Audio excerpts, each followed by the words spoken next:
आरंभ में जब कुछ भी नहीं था, केवल परमेश्वर था, उसने असंख्य स्वर्गदूतों को बनाया, उन्हें ज्योति, बुद्धि और महिमा से भर दिया। उनमें से एक था लूसीफर, जिसका अर्थ है प्रकाश का वाहक। लूसीफर परमेश्वर की सृष्टि का एक अद्भुत दूत था। वह सुंदरता, संगीत और बुद्धि में सबसे महान था। परंतु धीरे धीरे उसके मन में घमंड उत्पन्न हुआ। वह सोचने लगा, मैं भी परमेश्वर के समान बनूंगा। मैं अपना सिंहासन परमेश्वर के तारों से ऊपर रखूंगा। स्वर्ग में विद्रोह हुआ। लूसीफर ने अपने साथ 1/3 स्वर्गदूतों को बहकाया और परमेश्वर के विरुद्ध युद्ध छेड़ दिया। परंतु परमेश्वर के सेनापति मीखाएल खड़े हुए। फिर स्वर्ग में युद्ध हुआ। मीखाएल और उसके दूत जो परमेश्वर के साथ थे, उनकी और लूसीफर ने जिन स्वर्ग दूतों को बहकाया, उनके साथ लड़ाई हुई। अंत में लूसीफर पराजित हुआ, हार गया और वह अपने दूतों सहित स्वर्ग से निकालकर पृथ्वी पर फेंक दिया गया। तब वह शैतान कहलाया, विरोधी, छल करने वाला और झूठ का पिता कहलाया। वह पृथ्वी पर आ गया है और मनुष्यों को भटकाता है। परमेश्वर ने आदम और हवा को अदन की वाटिका में रखा, परंतु शैतान ने सर्प का रूप लेकर हवा को बहकाया। फिर जब मनुष्य भूमि के ऊपर बहुत बढ़ने लगे और उनके बेटियां उत्पन्न हुई, तब परमेश्वर के पुत्रों ने मनुष्य की पुत्रियों को देखा कि वे सुंदर हैं, और उन्होंने जिस जिसको चाहा उनसे ब्याह कर लिया। तब यहोवा ने कहा, मेरा आत्मा मनुष्य में सदा के लिए निवास न करेगा, क्योंकि मनुष्य भी शरीर ही है। उसकी आयु 120 वर्ष की होगी। उन दिनों में पृथ्वी पर दानव रहते थे, और इसके पश्चात जब परमेश्वर के पुत्र मनुष्य की पुत्रियों के पास गए, तब उनके द्वारा जो संतान उत्पन्न हुए, वे पुत्र शूरवीर होते थे, जिनकी कीर्ति प्राचीन काल से प्रचलित है। यहोवा ने देखा कि मनुष्यों की बुराई पृथ्वी पर बढ़ गई है,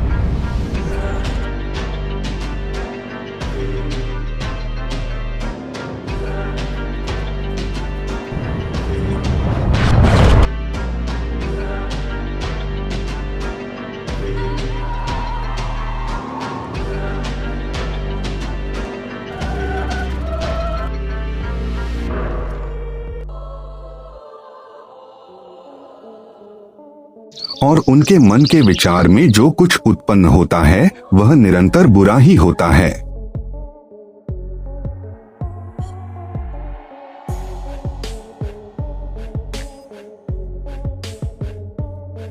और यहोवा पृथ्वी पर मनुष्य को बनाने से पछताया, और वह मन में अति खेदित हुआ। तब यहोवा ने कहा, मैं मनुष्य को जिसकी मैंने सृष्टि की है, पृथ्वी के ऊपर से मिटा दूंगा। क्या मनुष्य, क्या पशु, क्या रेंगने वाले जंतु, क्या आकाश के पक्षी, सबको मिटा दूंगा, क्योंकि मैं उनके बनाने से पछताता हूं। परंतु यहोवा के अनुग्रह की दृष्टि नूह पर बनी रही। नूह धर्मी पुरुष और अपने समय के लोगों में खरा था, और नूह परमेश्वर ही के साथ साथ चलता रहा। और नूह से शेम और हाम और येपेट नामक 3 पुत्र उत्पन्न हुए। उस समय पृथ्वी परमेश्वर की दृष्टि में बिगड़ गई थी और उपद्रव से भर गई थी।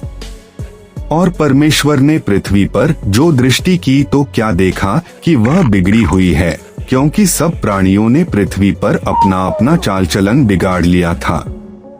तब परमेश्वर ने नूह से कहा, सब प्राणियों के अंत करने का प्रश्न मेरे सामने आ गया है, क्योंकि उनके कारण पृथ्वी उपद्रव से भर गई है। इसलिए मैं उनको पृथ्वी समेत नाश कर डालूंगा। इसलिए तू गोपेर वृक्ष की लकड़ी का एक जहाज बना ले, उसमें कोठरियां बनाना और भीतर बाहर उस पर राल लगाना, और इस ढंग से उसको बनाना जहाज की लंबाई 300 हाथ, चौड़ाई 50 हाथ और ऊंचाई 30 हाथ की हो। जहाज में एक खिड़की बनाना और इसके एक हाथ ऊपर से उसकी छत बनाना, और जहाज की एक अलंग में एक द्वार रखना, और जहाज में पहला, दूसरा, तीसरा खंड बनाना। और सुन, मैं आप पृथ्वी पर जल प्रलय करके सब प्राणियों को जिनमें जीवन की आत्मा है आकाश के नीचे से नाश करने पर हूं, और सब जो पृथ्वी पर हैं मर जाएंगे। परंतु तेरे संग मैं वाचा बांधता हूं, इसलिए तू अपने पुत्रों, स्त्री और बहुओं समेत जहाज में प्रवेश करना, और सब जीवित प्राणियों में से तू एक एक जाति के 2-2 अर्थात एक नर और एक मादा जहाज में ले जाकर अपने साथ जीवित रखना। एक एक जाति के पक्षी और एक एक जाति के पशु और एक एक जाति के भूमि पर रेंगने वाले, सब में से 2-2 तेरे पास आएंगे कि तू उनको जीवित रखे। और भांति भांति का भोज्य पदार्थ जो खाया जाता है उनको तू लेकर अपने पास इकट्ठा कर रखना, सो तेरे और उनके भोजन के लिए होगा। परमेश्वर की इस आज्ञा के अनुसार नूह ने किया।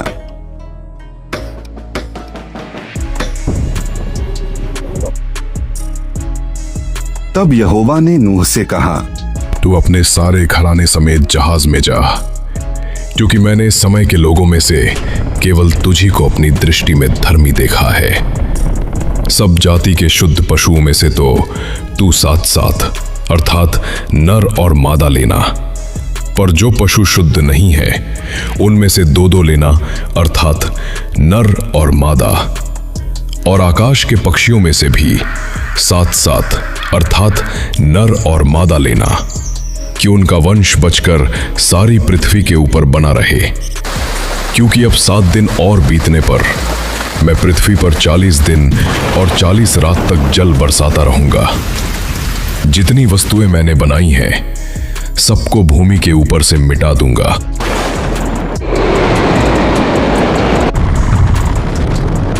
यहोवा की इस आज्ञा के अनुसार नूह ने किया। नूह की आयु 600 वर्ष की थी जब जल प्रलय पृथ्वी पर आया। नूह अपने पुत्रों, पत्नी और बहुओं समेत जल प्रलय से बचने के लिए जहाज में गया।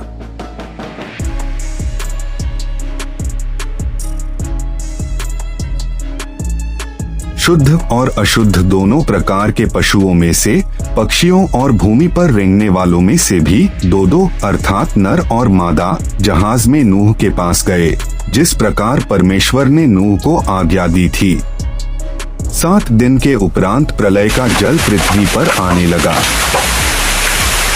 और जो जहाज में गए वह परमेश्वर की आज्ञा के अनुसार सब जाति के प्राणियों में से नर और मादा गए। तब यहोवा ने जहाज का द्वार बंद कर दिया।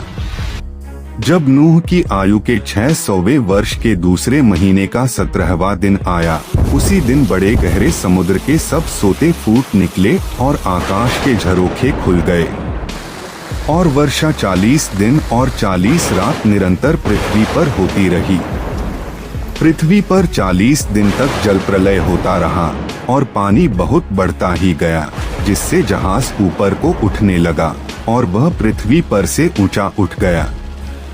जल बढ़ते बढ़ते पृथ्वी पर बहुत ही बढ़ गया और जहाज जल के ऊपर तैरता रहा। जल पृथ्वी पर अत्यंत बढ़ गया, यहाँ तक कि सारी धरती पर जितने बड़े बड़े पहाड़ थे सब डूब गए।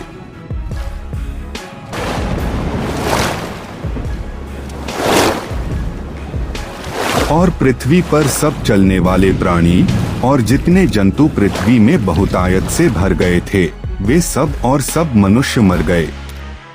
जो भूमि पर थे उनमें से जितनों के नथनों में जीवन का श्वास था, सब मर मिटे।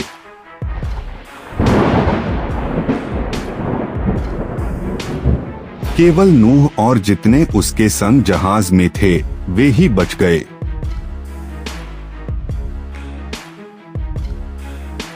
और जल पृथ्वी पर 150 दिन तक प्रबल रहा।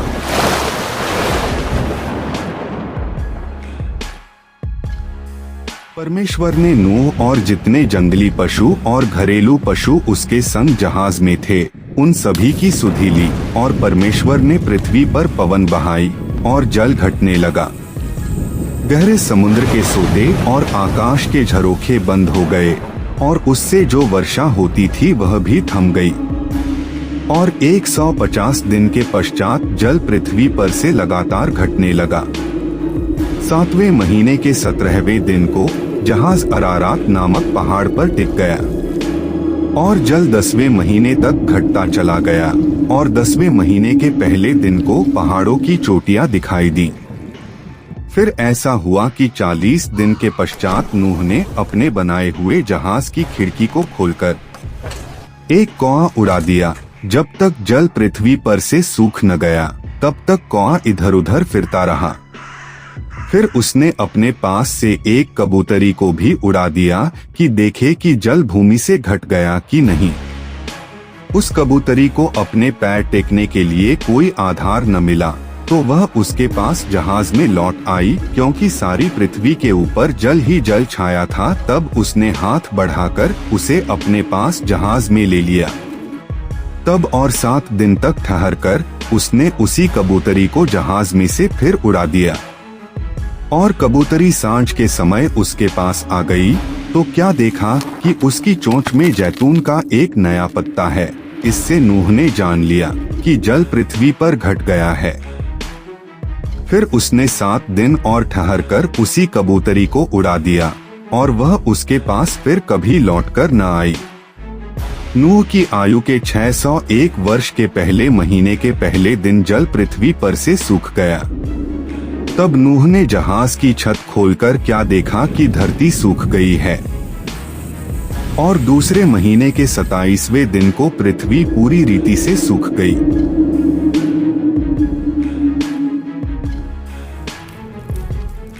तब परमेश्वर ने नूह से कहा, तू अपने पुत्रों, पत्नी और बहुओं समेत जहाज में से निकल आ। क्या पक्षी, क्या पशु, क्या सब भांति के रेंगने वाले जंतु जो पृथ्वी पर रेंगते हैं, जितने शरीरधारी जीव जंतु तेरे संग हैं, उस सबको अपने साथ निकाल ले आ, कि पृथ्वी पर उनसे बहुत बच्चे उत्पन्न हों, और वे फूलें फलें और पृथ्वी पर फैल जाएं। तब नूह और उसके पुत्र और पत्नी और बहुएं निकल आईं, और सब चौपाए, रेंगने वाले जंतु और पक्षी और जितने जीव जंतु पृथ्वी पर चलते फिरते हैं, सब जाति जाति करके जहाज में से निकल आए। तब नूह ने यहोवा के लिए एक वेदी बनाई, और सब शुद्ध पशुओं और सब शुद्ध पक्षियों में से कुछ कुछ लेकर वेदी पर होमबलि चढ़ाया। इस पर यहोवा ने सुखदायक सुगंध पाकर सोचा, मनुष्य के कारण मैं फिर कभी भूमि को शाप न दूंगा। यद्यपि मनुष्य के मन में बचपन से जो कुछ उत्पन्न होता है सो बुरा ही होता है, तो अभी जैसा मैंने सब जीवों को अब मारा है, वैसा उनको फिर कभी न मारूंगा। अब से जब तक पृथ्वी बनी रहेगी, तब तक बोने और काटने के समय ठंड और तपन, धूप काल और शीतकाल, दिन और रात निरंतर होती चली जाएगी। फिर परमेश्वर ने नूह और उसके पुत्रों को आशीष दी और उनसे कहा, फूलो फलो और बढ़ो और पृथ्वी में भर जाओ, और तुम्हारा डर और भय पृथ्वी के सब पशुओं और आकाश के सब पक्षियों और भूमि पर के सब रेंगने वाले जंतुओं और समुद्र की सब मछलियों पर बना रहेगा। वे सब तुम्हारे वश में कर दिए जाते हैं। सब चलने वाले जंतु तुम्हारा आहार होंगे। जैसा तुमको हरे हरे छोटे पेड़ दिए थे, वैसा ही अब सब कुछ देता हूं। पर मांस को प्राण समेत अर्थात लहू समेत तुम न खाना, और निश्चय मैं तुम्हारा लोहू अर्थात प्राण का पलटा लूंगा। सब पशुओं और मनुष्यों दोनों से मैं उसे लूंगा। मनुष्य के प्राण का पलटा मैं एक एक के भाई बंधु से लूंगा। जो कोई मनुष्य का लहू बहाएगा, उसका लहू मनुष्य ही से बहाया जाएगा। क्योंकि परमेश्वर ने मनुष्य को अपने ही स्वरूप के अनुसार बनाया है। नूह तुम्हें और तुम्हारे पुत्रों के अनेक बच्चे हों, और धरती को लोगों से भर दो। फिर परमेश्वर ने नूह और उसके पुत्रों से कहा, सुनो, मैं तुम्हारे साथ और तुम्हारे पश्चात जो तुम्हारा वंश होगा उसके साथ भी वाचा बांधता हूं, और सब जीवित प्राणियों से भी जो तुम्हारे संग है, क्या पक्षी, क्या घरेलू पशु, क्या पृथ्वी के सब बनेले पशु, पृथ्वी के जितने जीव जंतु जहाज से निकले हैं, सबके साथ भी मेरी यह वाचा बंधती है। और मैं तुम्हारे साथ अपनी इस वाचा को पूरा करूंगा कि सब प्राणी फिर जल प्रलय से नाश न होंगे, और पृथ्वी के नाश करने के लिए फिर जल प्रलय न होगा। जो वाचा मैं तुम्हारे साथ और जितने जीवित प्राणी तुम्हारे संग हैं उन सब के साथ भी युग युग की पीढ़ियों के लिए बांधता हूं, उसका यह चिन्ह है कि मैंने बादल में अपना धनुष रखा है। वह मेरे और पृथ्वी के बीच में वाचा का चिन्ह होगा। और जब मैं पृथ्वी पर बादल फैलाऊं, जब बादल में धनुष देख पड़ेगा, तब मेरी जो वाचा तुम्हारे और सब जीवित शरीरधारी प्राणियों के साथ बांधी है उसको मैं स्मरण करूंगा। तब ऐसा जल प्रलय फिर न होगा जिससे सब प्राणियों का विनाश हो।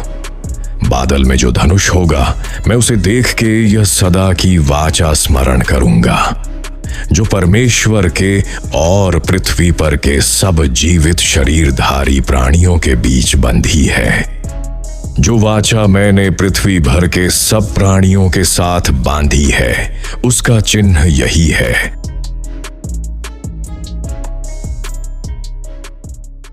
नूह के जो पुत्र जहाज में से निकले वे शेम, हाम और येपेत थे, और हाम कनान का पिता हुआ। नूह के 3 पुत्र ये ही हैं, और इनका वंश सारी पृथ्वी पर फैल गया। नूह किसानी करने लगा और उसने दाख की बारी लगाई, और वह दाख मधु पीकर मतवाला हुआ और अपने तंबू के भीतर नंगा हो गया।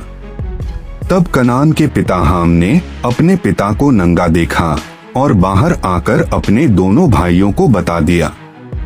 तब शेम और येपेत दोनों ने कपड़ा लेकर अपने कंधों पर रखा और पीछे की ओर उल्टा चलकर अपने पिता के नंगे तन को ढांप दिया, और वे अपना मुख पीछे किए हुए थे, इसलिए उन्होंने अपने पिता को नंगा न देखा। जब नूह का नशा उतर गया तब उसने जान लिया कि उसके छोटे पुत्र ने उसके साथ क्या किया है, इसलिए उसने कहा, कनान शापित हो, वह अपने भाई बंधुओं का दासों का दासस हो। शेम का परमेश्वर यहोवा धन्य है, और कनान शेम का दास हो। परमेश्वर ये पेत के वंश को फैलाए, और वह शेम के तंबुओं में बैठे, और कनान उसका दास हो। जल प्रलय के पश्चात नूह 350 वर्ष जीवित रहा। इस प्रकार नूह की कुल आयु 950 वर्ष की हुई। तत्पश्चात वह मर गया।